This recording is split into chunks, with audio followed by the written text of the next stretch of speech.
Abu Dhabi की अंधेरी कोठरी में बैठी एक भारतीय लड़की, हाथों में जंजीर, आंखों में डर और दिल में हजारों सवाल। क्या वाकई उसने किसी मासूम की जान ली थी, या वो किसी ऐसे साजिश का शिकार हुई थी जिससे बचना नामुमकिन था। उत्तर प्रदेश की 33 वर्षीय शहजादी खान को 15 फरवरी 2025 को अबू धाबी में फांसी दे दी गई। एक ऐसी कहानी जो सिर्फ एक मौत नहीं बल्कि कई सवाल छोड़ गई। क्या उसे सही से सुना गया? क्या भारत सरकार ने उसे बचाने की कोशिश की? और सबसे बड़ा सवाल, अगर वो निर्दोष थी तो उसकी गलती क्या थी? जानिए आखिर कैसे एक मामूली नौकरी करने गई लड़की मौत की सजा तक पहुंच गई। दोस्तों, पूरी कहानी सुनाने से पहले आपसे हाथ जोड़कर आग्रह है कि अगर आप धर्म द स्टोरी टेलर परिवार से पहली बार जुड़ रहे हैं तो प्लीज चैनल को सब्सक्राइब कर दें। इस स्टोरी के माध्यम से धर्म द स्टोरी टेलर परिवार आपका चैनल पर हार्दिक अभिनंदन करता है। नमस्कार, आदाब, सत श्री अकाल। स्वागत है आपका अपना चैनल धर्म द स्टोरी टेलर। उम्मीद है आप सभी अच्छे होंगे, आपकी फैमिली अच्छी होगी, आप अपना और अपनों का ख्याल रखें। उत्तर प्रदेश के बांद्रा जिले के गोयरा मुगलई गांव की रहने वाली 33 वर्षीय शहजादी खान को संयुक्त अरब अमीरात में 15 फरवरी 2025 को फांसी दे दी गई। उन पर 4 महीने के शिशु की हत्या का आरोप था, जिसके लिए उन्हें मौत की सजा सुनाई गई। बांद्रा के गोयराई मुगली गांव की निवासी शब्बीर खान की बेटी शहजादी रोटी बैंक की सोसाइटी से जुड़कर समाज सेवा का काम करती थी। फेसबुक के जरिए उनकी दोस्ती आगरा के रहने वाले उज्जैर से हो गई। दिसंबर 2021 में इलाज के नाम पर उज्जैर शहजादी को आगरा ले आया। शहजादी खान दिसंबर 2021 में वैध वीजा के साथ अबू धाबी गई थी, जहां उन्हें नाजिया नामक महिला के परिवार में केयरटेकर के रूप में काम करना शुरू कर दिया।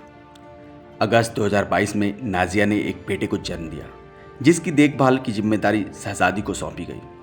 7 सितंबर 2022 को शिशु को नियमित टीके लगाए गए, तो आमतौर पर 6 महीने की उम्र में दिए जाते हैं।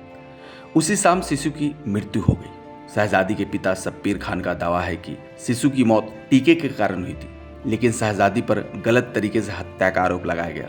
शिशु के माता पिता ने पोस्टमार्टम की अनुमति देने से इनकार कर दिया था और मौत की जांच से छूट देने के समझौते पर हस्ताक्षर किए।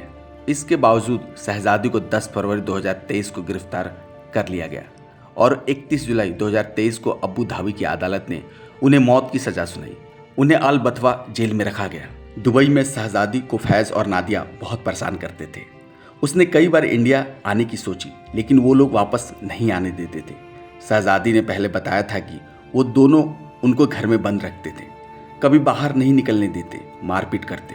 शहजादी के पिता शब्बीर खान ने आरोप लगाया कि उनकी बेटी को न्याय नहीं मिला है और भारत सरकार ने परिवार को कोई सहायता नहीं दी है।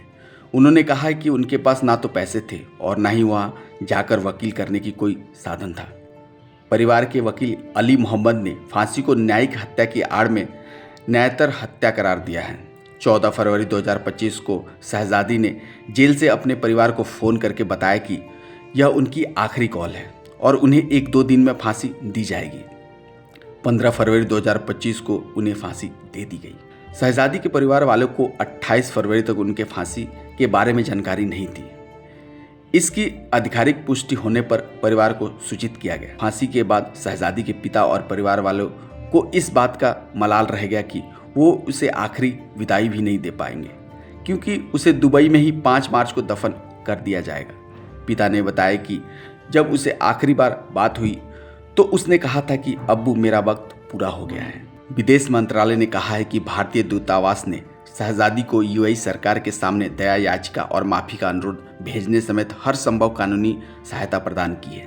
यूएई के सर्वोच्च अदालत कोर्ट ऑफ कैसेंस ने इस सजा को बरकरार रखा। यूएई के अधिकारियों ने 28 फरवरी 2025 को भारतीय दूतावास को सूचित किया कि शहजादी की सजा पर अमल स्थानीय कानून के अनुसार किया गया है। शहजादी का अंतिम संस्कार 5 मार्च 2025 को अबू धाबी में किया जाएगा। भारतीय दूतावास ने उनके परिवार के सदस्यों के अंतिम संस्कार में शामिल होने की व्यवस्था कर रहा है। शहजादी खान का मामला कई सवाल खड़े करते हैं, विशेष रूप से विदेशी न्याय प्रणाली में भारतीय नागरिकों की सुरक्षा और सहायता के संदर्भ में। परिवार का दावा है कि शिशु की मौत टीकाकरण के कारण हुई थी, जबकि शहजादी पर हत्या का आरोप लगाया गया। यह घटना अंतर्राष्ट्रीय स्तर पर काम करने वाले भारतीय नागरिकों के लिए एक महत्वपूर्ण चेतावनी है, जो उन्हें अपने अधिकार और सुरक्षा के प्रति सचेत रहने की आवश्यकता को रेखांकित करती है। दोस्तों, यह कहानी सुनाने का मेन उद्देश्य आपको जागृत करना है, आपका मनोबल बढ़ाना है। हम कभी नहीं चाहेंगे कि इस कहानी से आपका दिल दुखे।